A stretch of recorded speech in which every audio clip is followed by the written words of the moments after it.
Hello दोस्तों, स्वागत है आपका अपने यूट्यूब चैनल ई टारगेट क्लासेस पे। मैं वैश नारायण साहू आपके लिए लेके आया हूँ कृषि विज्ञान। तो आज हम कृषि विज्ञान के बारे में डिस्कस करने वाले हैं, जो कि एसीएफ के सिलेबस में एक नया सब्जेक्ट जोड़ा गया है दोस्तों। और इसके बारे में बहुत ही कम लोग ही इसके बारे में जानते हैं। तो आज हम डिस्कस करने वाले हैं कृषि विज्ञान, जिसमें पहला टॉपिक होगा हमारा भारत में कृषि का विकास। दूसरा है 20वीं शताब्दी में कृषि में कैसे बदलाव हुआ है। तीसरा देखेंगे फसलों के प्रकार, जिसमें प्रकृति के अनुसार मतलब मौसम के अनुसार कितने प्रकार के होंगे और उपयोग के आधार पर कैसे होंगे। चौथा देखेंगे महत्वपूर्ण फसलें। तो आज ये चारों टॉपिक हम डिस्कस करने वाले हैं दोस्तों। तो वीडियो में अंत तक बने रहिए और हमारे चैनल ई टारगेट क्लासेस को सब्सक्राइब कर दीजिए। साथ ही साथ बेल आइकन को भी क्लिक कर दीजिए, ताकि हम जितना भी वीडियो बनाए आप तक जल्दी से जल्दी पहुंच सकें। दोस्तों, मैं इस वीडियो में कम से कम समय में ज़्यादा से ज़्यादा चीज़ें क्लियर कराने का बहुत ही प्रयास करूँगा। तो वीडियो में पूरे अंत तक आप बने रहिए। चलिए स्टार्ट करते हैं। हमारा पहला टॉपिक है भारत में कृषि का जो उद्भव हुआ है या विकास हुआ है वो कैसे हुआ है। तो development of agriculture in India. अब सभी को पता है कि जो भारत है वो कृषि प्रधान देश है, और लगातार जो बढ़ती हुई कृषि की पैदावार है, इससे ये भी स्पष्ट हो गया है कि कृषि के क्षेत्र में, कृषि विकास के क्षेत्र में भारत का जो स्थान है विश्व में बहुत ही अग्रणी रहा है, बहुत महत्वपूर्ण रहा है। राष्ट्रीय आय के मामले में देखें तो कृषि का जो हिस्सा है राष्ट्रीय आय में 17.6% ही रहा है। तो आप सभी को पता है कि देश की लगभग 65 से 70% जो जनसंख्या है, जो जनसंख्या को जो जीविका का साधन है वो कृषि से ही जुड़ी हुई है। यह नहीं बल्कि इसमें मतलब प्रत्येक नागरिक जो है 60 से 70% जो नागरिक है वो अप्रत्यक्ष और प्रत्यक्ष रूप से कृषि से ही जुड़े हुए हैं। और गांव की जो जीवन यापन करने वाली जो जनसंख्या है उसका मुख्य व्यवसाय भी कृषि ही है दोस्तों। तो भारत के जो कुल क्षेत्रफल का लगभग 51% भाग पर कृषि का कार्य किया जाता है। और यहाँ देश की लगभग 60 से 70% आबादी जो है कृषि कार्य से ही जुड़े हुए हैं। और इसमें ये एक बात ये भी है कि जो कृषि का विकास है वो इतिहास के मतलब विकास का इतिहास जो है मानव सभ्यता के विकास से ही जुड़ा हुआ है। तो इसीलिए ही जो कृषि को सभी सभ्यताओं की जननी भी कहा जाता है। अब हम इसमें देखेंगे कि कृषि का विकास विभिन्न कालों में निम्नलिखित चरणों में कैसा रहा है।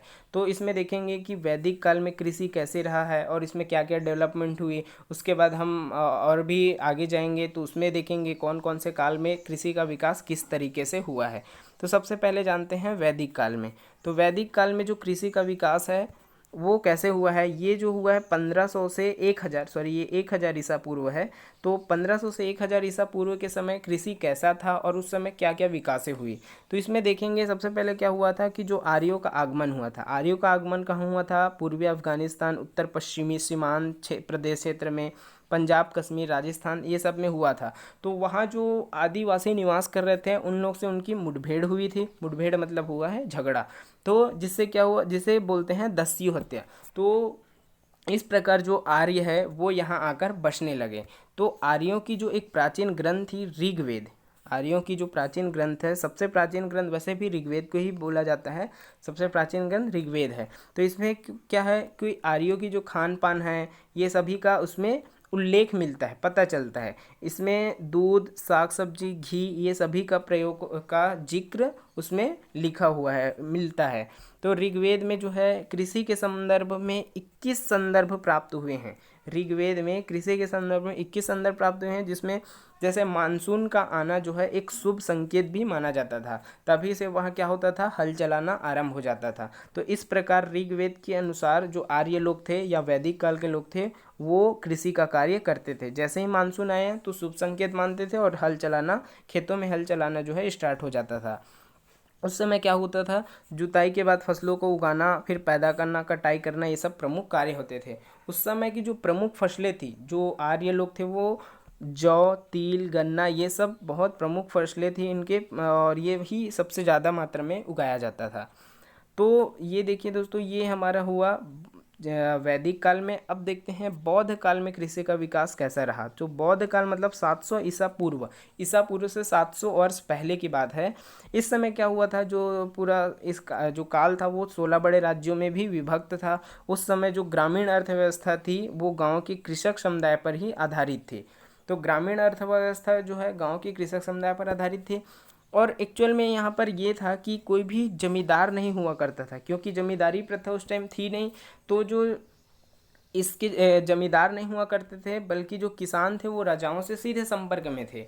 इस जो जमींदार होते हैं वो क्या करते थे, किसानों से जो कर वसूल करके राजाओं तक पहुंचाते थे। तो इस समय जो जमींदारी प्रथा नहीं थी, इसलिए जो किसान थे वो डायरेक्ट संपर्क में थे राजा से। इस समय जो खेती का कार्य होता था वो इस समय जो खेती का कार्य है वह लोहे से बनी औजारों से होने लगी थी। ये बहुत ही महत्वपूर्ण टॉपिक है दोस्तों, बहुत महत्वपूर्ण पॉइंट है, इसमें ध्यान में रखिए इसको। तो जो लोहे का जो विकास हुआ है वो 700-800 ईसा पूर्व ही माना जाता है पूरे विश्व में। तो इस चीज़ को आप ध्यान रखिए।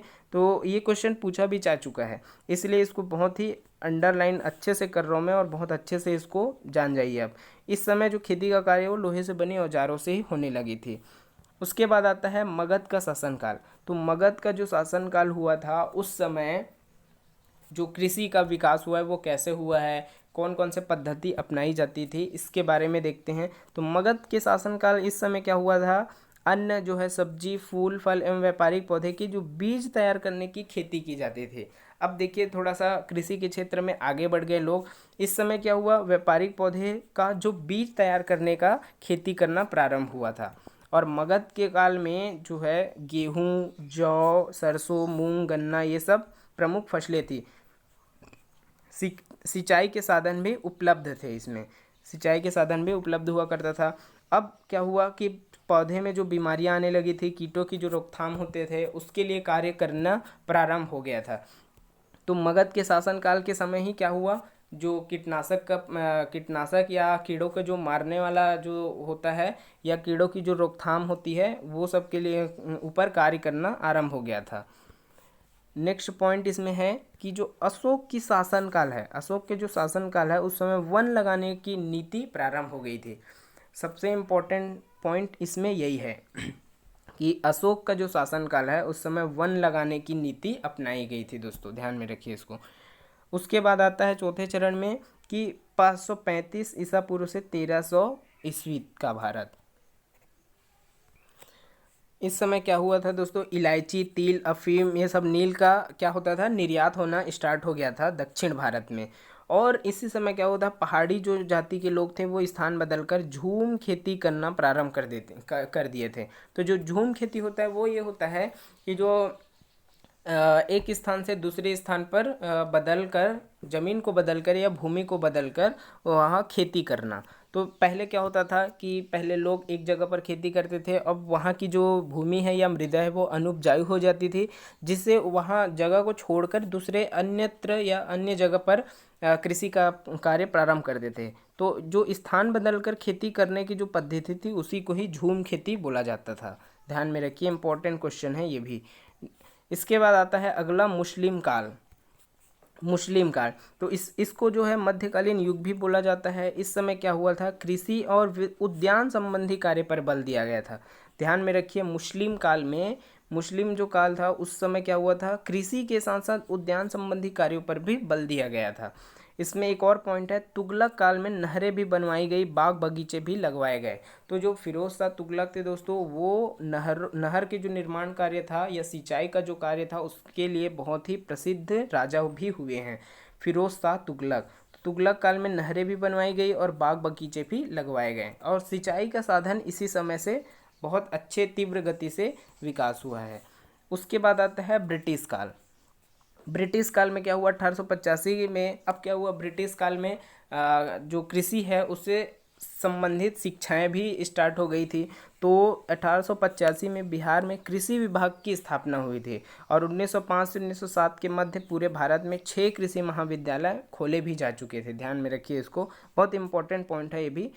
ब्रिटिश काल में क्या हुआ, कृषि विभाग की स्थापना की गई, मतलब कृषि से संबंधित शिक्षा लेने या कृषि के बारे में जागरूकता फैलाने का भी काम शुरू हो गया था। अब इसके बाद आते हैं, हमारा नेक्स्ट टॉपिक है 20वीं शताब्दी में कृषि में बदलाव, या 1900 के बाद कैसे हुआ, 20वीं शताब्दी में कृषि का जो बदलाव है वो कैसे रहा है। तो इसमें जो है प्रथम चरण देखते हैं। सबसे पहले प्रथम चरण में क्या हुआ, ये जो प्रथम चरण है इसको पूर्व हरित क्रांति का युग भी बोला जाता है। मतलब ये जो काल है 1900 से 1950 से 1960 के या 65 के आसपास की बात है, जिसको पूर्व हरित क्रांति का युग भी बोला जाता है। इस समय क्या हुआ था, उतने ज़्यादा तो हमारे पास टेक्नोलॉजी थी नहीं, तो कम पूंजी निवेश भी होता था और उत्पादकता भी जो है वो भी कम थी। तो इस समय जो उत्पादन का जो काम था वो बहुत ही कम था। इस समय का जो मुख्य उद्देश्य था वो था कि आर्थिक गति समगतिशीलता था, क्योंकि कम बाजार थे और बाजार में अधिकता थी किसी भी वस्तु की, तो मूल्य भी कम मिलते थे। उस समय खेती करने के लिए किसान का भी मिलना बहुत मुश्किल हुआ करता था। तो प्रथम चरण में क्या हुआ, इसको पूर्व हरित क्रांति युग भी बोला जाता है। नेक्स्ट जो चरण है वो देखते हैं। तो दूसरे चरण मतलब 1968 से 1988 के बीच, इसको हरित क्रांति युग बोला जाता है। दोस्तों ये बहुत ही इंपॉर्टेंट पॉइंट है, ध्यान में रखिए, हरित क्रांति युग। तो जो हरित क्रांति है वो देश की जो कृषि है उसमें क्या हुआ था कि 1965 से ही अच्छे आसार दिखने लग गए थे। जो कि जो संयुक्त राष्ट्र अमेरिका है उसमें 1940 के दशक में जो मक्का के अंतर्गत विकास कार्य शुरू हुआ था, इसका जो रिजल्टेंट है वो हमको दिखाई देने लगा था। अब जानते हैं कि हरित क्रांति जो है 1966 के आसपास ही आरंभ हुआ था। और इसके जो आरंभ करने का जो श्रेय है वो कृषि वैज्ञानिक M.S. स्वामीनाथन को दिया जाता है। M.S. स्वामीनाथन को 65-66 के आसपास हुआ था। और इस समय जो है हमारे 1962 का जो चीन का युद्ध हुआ था, पाकिस्तान से 1965 में युद्ध हुआ था, इसके चलते जो है पंचवर्षीय योजनाएं स्थगित करके वार्षिक योजनाएं चलाई जा रही थी। तो 1966 से 69 तक वार्षिक योजनाएं चली हैं। इसी के बीच हरित क्रांति का तीव्र गति से विकास हुआ है। तो इसमें क्या हुआ था कि हाई टेक्नोलॉजी का यूज़ करना है, बहुत सारे टेक्नोलॉजी भी आ गई थी, कृषि की नए नीति भी बनाए गए थे। तो इस समय क्या हुआ था, सबसे आरंभ में जो गेहूं की किस्म है जो कि मैक्सिको की सबसे मतलब अग्रणी किस्म है या उच्च उत्पादकता वाली किस्म है, उसको अपनाया गया है। और जो हरित क्रांति है वो भारत में कुछ चुने हुए जिले में सघन कृषि विकास के माध्यम से ही स्टार्ट किया गया था। दोस्तों ध्यान में रखिए, तो जो हरित क्रांति है उसमें सबसे पहले गेहूं और चावल की जो हाई जो किस्म है, मतलब उच्च उत्पादकता वाली जो किस्म है, उसको ही अपनाया गया था, ध्यान में रखिए। और ये जो गेहूं है, हरित क्रांति के अंतर्गत गेहूं का उत्पादन सर्वाधिक रहा है, ये भी बहुत अच्छे से आप नोट करके रख लीजिए। इस समय क्या हुआ था कि हमारे पास तकनीकी जो है उच्च हो गया था, मतलब हाई टेक्नोलॉजी आ गई थी, अधिक पूंजी निवेश भी हो रहा था, अधिक कृषि उत्पादकता भी था। लेकिन क्या हो रही थी, भूमि जो है सीमित होने लगे, जिससे उत्पादकता तो बढ़ी लेकिन भूमि क्या हो गई, सीमित हो गई। तीसरे चरण में चलते हैं। तृतीय चरण क्या हुआ था, 1988 से 1999 के आसपास की बात है। इसमें क्या हुआ था, उत्पादन को बढ़ाने के लिए क्या हुआ, अनेक प्रकार के रासायनिक उर्वरक और कीट फफूंद, ये सब कीटनाशकों का अत्यधिक प्रयोग होना स्टार्ट हो गया था, जिससे क्या हुआ, पर्यावरण में संतुलन बिगड़ने लगा था। अब जाहिर सी बात है कि रासायनिक उर्वरक जो है, जितना ज़्यादा उर्वरक आप डालेंगे, कीटनाशक बढ़ाएंगे, तो उससे क्या होगा, पर्यावरण में जो संतुलन है वो भी बिगड़ने लगेगा। तो ये जो चरण है वो इसमें पर्यावरण संतुलन के लिए बहुत ही संतुलन बिगड़ने में बहुत ही महत्वपूर्ण भूमिका रही थे। तो इसमें देखते हैं कि इस समय और क्या क्या हुआ था। तो जो फसलों की प्रति हेक्टेयर उपज है वो भी ठहराव सा आ गया, क्योंकि अधिक उत्पादन के चक्कर में ज़्यादा से ज़्यादा रासायनिक खादों का उपयोग होने लगा था, जिससे क्या हुआ कि सरकार को एक नई कृषि नीति बनानी पड़ी और प्रति हेक्टेयर उपज पर ठहराव करने का निर्णय लिया गया था। कीटनाशकों के जो बुरी प्रभाव है उससे मानव में भी रोग उत्पन्न होने लगे थे। लेकिन जो सतत हरित क्रांति है, मतलब हरित क्रांति को निरंतर बनाए रखने के लिए क्या हुआ कि जो कार्बनिक कृषि है उसकी ज़रूरत बढ़ने लगी। कार्बनिक कृषि को बढ़ावा दिया गया था, जिसमें उर्वरक के साथ जैविक खादों को मिलाकर प्रयोग किया गया। तो उर्वरक के साथ साथ जैविक खादों को भी प्रयोग करना ही क्या हुआ, कार्बनिक कृषि का एक उदाहरण बना है। इसके बाद देखते हैं दोस्तों कि 21वीं सदी मतलब 2000 के बाद कृषि का कैसा विकास हुआ है। तो 21वीं सदी के शुरुआत में क्या हुआ, फार्मिंग सिस्टम प्रणाली को अपनाया गया। फार्मिंग सिस्टम में क्या हुआ कि जो फसल उत्पादन है, आप जैसे फसल उत्पादन कर रहे हैं तो फसल उत्पादन के साथ साथ क्या हुआ, कृषि आधारित उद्योग भी, मतलब उद्योग धंधे भी या लघु उद्योग धंधे भी अपनाने होंगे। इसके लिए एक सिस्टम बनाया गया जिसमें यह हुआ कि फसल उत्पादन के साथ साथ मशरूम का हो गया, फूलों का उत्पादन, औषधि हो गया, डेयरी हो गया, बकरी या सूकर या बतख पालन हो गया। ये इस टाइप से पालन जो है स्टार्ट करना सबके लिए अनिवार्य करते गए। इस समय क्या हुआ, ऑर्गेनिक कृषि को भी सम्मिलित किया गया। इसमें इम्पोर्टेंट पॉइंट है ऑर्गेनिक खेती या ऑर्गेनिक कृषि। तो जो ऑर्गेनिक खेती है वो विश्व में 1990 के आसपास स्टार्ट हुआ था। 1990 के आसपास से स्टार्ट हो गया था विश्व के लेवल पे दोस्तों। और हमारे भारत में ऑर्गेनिक कृषि जो है सबसे पहले मध्य प्रदेश में स्टार्ट हुआ था। एक्चुअल में ये हुआ कि मध्य प्रदेश में सर्वप्रथम 2001-2 में क्या हुआ, जैविक खेती के लिए आंदोलन करना स्टार्ट हो गए थे, जिससे क्या हुआ प्रत्येक विकासखंड में इसकी शुरुआत की गई थी। 2001-2 में मध्य प्रदेश में सबसे पहले ऑर्गेनिक खेती या जैविक कृषि। शुष्क खेती में जल संग्रह जो है ड्रिप सिंचाई पर भी जोर दिया गया। ड्रिप सिंचाई मतलब ड्रॉप के हिसाब से सिंचाई, क्योंकि इस समय अब ये हो गया था कि अब हमको पानी की भी बचत करना है और पानी की बचत के साथ उत्पादन को भी हमको बढ़ाए रखना है। तो इसके लिए ड्रिप सिंचाई परियोजना या ड्रिप सिंचाई को भी बढ़ावा दिया गया। कीट रोग खरपतवार एकीकृत प्रबंधन पर भी ध्यान दिया गया ताकि जो भूमि एवं पर्यावरण है उसका सेहत भी ना बिगड़े। इसके लिए क्या हुआ दोस्तों, इसी समय प्रधानमंत्री कृषि सिंचाई योजना का भी प्रारंभ किया गया। प्रधानमंत्री कृषि सिंचाई योजना जो है जुलाई 2015 से स्टार्ट हुआ है और इसका जो एक टैगलाइन के रूप में ये था, मोर क्रॉप पर ड्रॉप, मतलब एक ड्रॉप पानी में ज़्यादा से ज़्यादा पौधे उत्पन्न करना। तो इसका जो एक टैगलाइन था वो क्या था, मोर क्रॉप पर ड्रॉप, ये इसका मेन उद्देश्य था। इसके बाद देखते हैं हमारा अगला टॉपिक है वो है फसलों के प्रकार। तो जानते हैं कि फसलों के प्रकार, फसल कितने प्रकार के होते हैं। इसमें सबसे पहले देखेंगे मौसम के अनुसार। तो मौसम के अनुसार ये कितने प्रकार के होंगे, मौसम के अनुसार 3 प्रकार के होंगे। एक होता है खरीफ, एक होता है रबी फसल और एक होता है जायद फसलें। तो सबसे पहले जानते हैं खरीफ फसल के बारे में।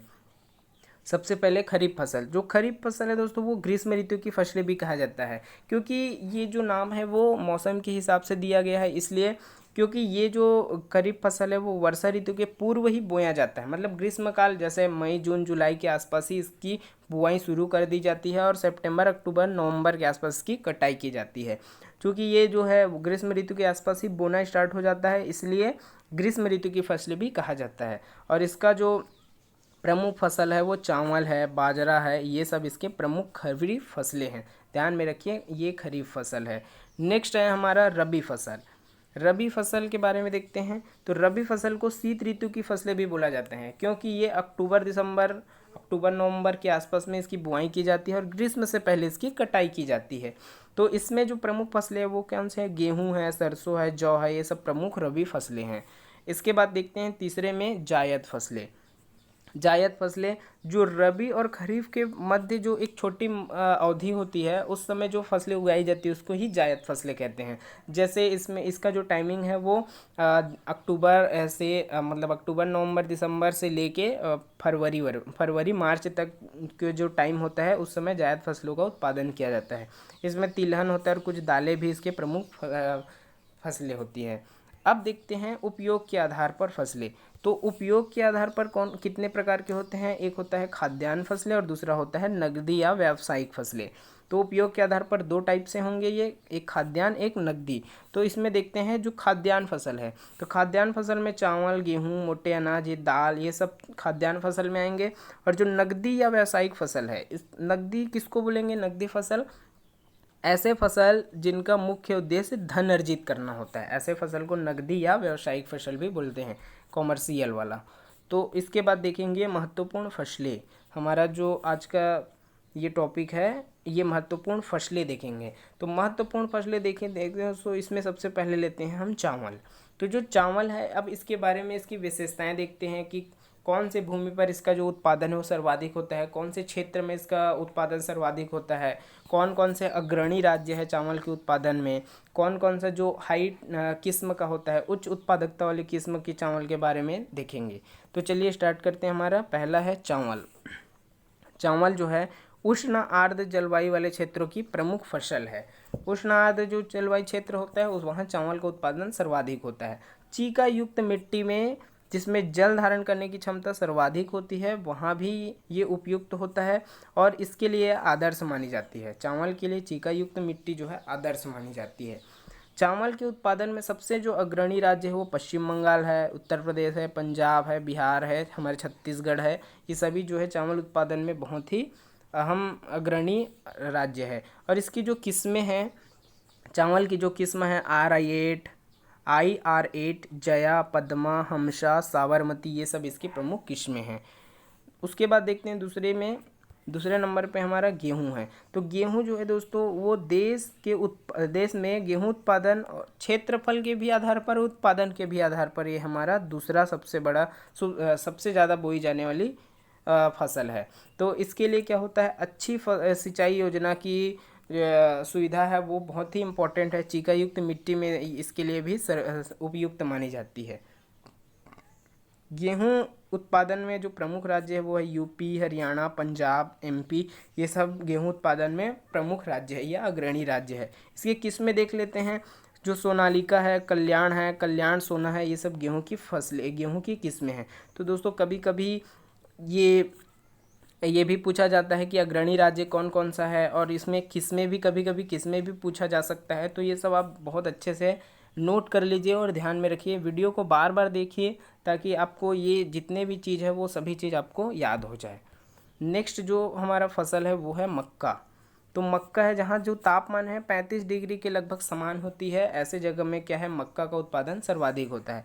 जलोढ़ व लाल मिट्टी जो है इसके लिए सबसे उपयुक्त मानी जाती है और इसके लिए जो प्रमुख राज्य है वो यूपी, राजस्थान, बिहार, MP ये सब है। इसकी जो किस्में हैं वो पूषा, HM9 और लाइसिन इसकी प्रमुख किस्में हैं। उसके बाद देखते हैं बाजरा। तो जो बाजरा है वो शुष्क जलवायु प्रदेशों में पाई जाती है, मतलब सबसे ज़्यादा जो है इसका उत्पादन है वो शुष्क जलवायु प्रदेशों में होता है। ये जो बाजरा है वो कम उपजाऊ भूमि पर भी किया जा सकता है। जो उपजाऊ भूमि है वो एकदम उपजाऊ ना हो तो भी बाजरा का उत्पादन हम कर सकते हैं। इसमें जो अग्रणी राज्य है वो राजस्थान है, गुजरात है, महाराष्ट्र है, हरियाणा है, ये सब इसके अग्रणी राज्य है। और इसके जो किस्म है HHB-299 इसकी किस्म है। लास्ट है देख तो और भी फसलें हैं जिसमें बहुत बहुत सारी फसलें हैं, जैसे ज्वार हो गया, जौ हो गया, गन्ना हो गया, तिलहन हो गया, दालें हो गई। तो इसके जो अग्रणी राज्य वो देख लेते हैं। ज्वार के लिए महाराष्ट्र, कर्नाटक, आंध्र प्रदेश, MP है। जौ, इसका जो किस्म है वो जवाहर ज्वार है। जौ के लिए यूपी, बिहार, MP है। इसका जो किस्म है BS-75 है। गन्ना के लिए गुजरात, आंध्र प्रदेश, महाराष्ट्र, MP ये सब है। इसका जो किस्म है DCH-32 है। तिलहन है। तिलहन के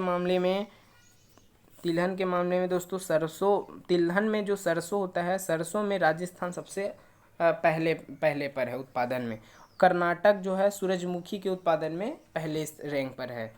दालें जो है, दाल जो सबसे ज़्यादा होते हैं MP में या उत्तर भारत जैसे यूपी, राजस्थान ये सब में सबसे ज़्यादा दालों का उत्पादन होता है।